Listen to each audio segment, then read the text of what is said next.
তার জন্য তো সুন্নত নাই, সে এখন চলে যাইতেছে, তার জন্য কি সুন্নত ছাড়াটা গুনাহ?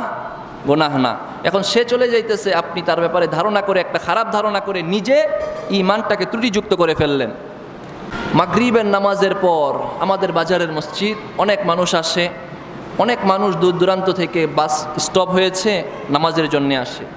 মাগরিবের 3 রাকাত নামাজ পড়ে উনি বের হয়ে গেলেন, সুন্নত পড়েন নাই। এখন আমি ধারণা করে বসলাম যে কেমন মুসলমান হলো সুন্নত না পড়ে বের হয়ে চলে গেছে। কেমন মুসলমান সুন্নত না পড়ে বের হয়ে গেছে? ধারণাটা কি ভালো না মন্দ? বলেন না, কথা বলেন, ধারণাটা কি ভালো না মন্দ? মন্দ। মন্দ ধারণা করা হয়েছে না তার ব্যাপারে, সুন্নত না পড়ে বের হয়ে গেছে।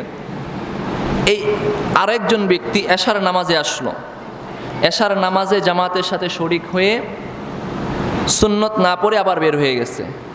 এখন তো আপনার আমার স্বভাব আছে, বের হয়ে যখন গেছে ভাবলাম না, লোকটা তো সুবিধার না, ফরজ পড়া চলে যেতেছে, কোন দলের জানি সদস্য, সুন্নতের কোনো গুরুত্ব নাই, একটা খারাপ ধারণা তার ব্যাপারেও করে দিলাম।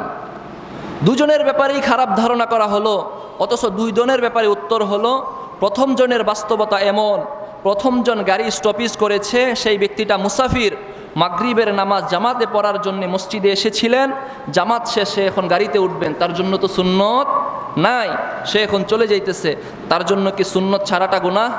গুনাহ না। এখন সে চলে যাইতেছে, আপনি তার ব্যাপারে ধারণা করে, একটা খারাপ ধারণা করে নিজে ঈমানটাকে ত্রুটিযুক্ত করে ফেললেন, নিজে একটা খারাপ ধারণার অন্তর্ভুক্ত হয়ে গেলেন। 2 নাম্বার, এশার সময় যেই ব্যক্তিটা ফরজ পড়ে চলে গেল, ওই ব্যক্তিটাও হতে পারে এমন যে রাসূল সাল্লাল্লাহু আলাইহি ওয়াসাল্লাম হাদিসের মধ্যে, আবু দাউদের 2042 নম্বর হাদিস, রাসূল বলেন লা তাজআলু কবরি ঈদা, লা তাজআলু বুয়ুতাকুম কুবুরা ওয়া লা তাজআলু কবরি ঈদা, যে তোমরা তোমাদের ঘরকে কবরস্থান বানায়ো না। তো কবরস্থান যে বানায়ো না, এটা কি কোন ভিত্তিতে বলা হয়েছে?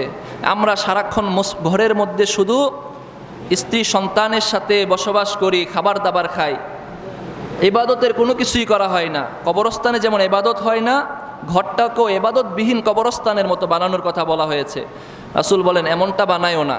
এখন ওই ব্যক্তিটা এই হাদিস পড়েছে, এখন এশার নামাজের পর সে চিন্তা করলো, আমি তো সবসময় মসজিদে এই সুন্নত পড়ি, আজকে না হয় বাসায় পড়লাম। তো সেই ব্যক্তিটাও তো নেক ধারণা করে হাদিসের উপর আমল করার জন্য বাসায় চলে গেল, আর আপনি কি ধারণা করলাম? খারাপ ধারণা করলাম, ঠিক না? খারাপ ধারণা করা যাবে না। এই সুনান ইবনে মাজার হাদিসের শেষ অংশে রাসূল বলেন ওয়া ইন্না যুন্নু বিহা ইল্লা খায়রা, মুমিনের ব্যাপারে আমরা সবসময় কি ধারণা করি? নেক ধারণা করি। এজন্য মানুষের ব্যাপারে কি ধারণা করব? নেক ধারণা করব, কারো ব্যাপারে খারাপ ধারণা করব না। আল্লাহ তৌফিক দান করেন। সময় অল্প, অনেক লম্বা আলোচনা, যেতে পারবো কিনা?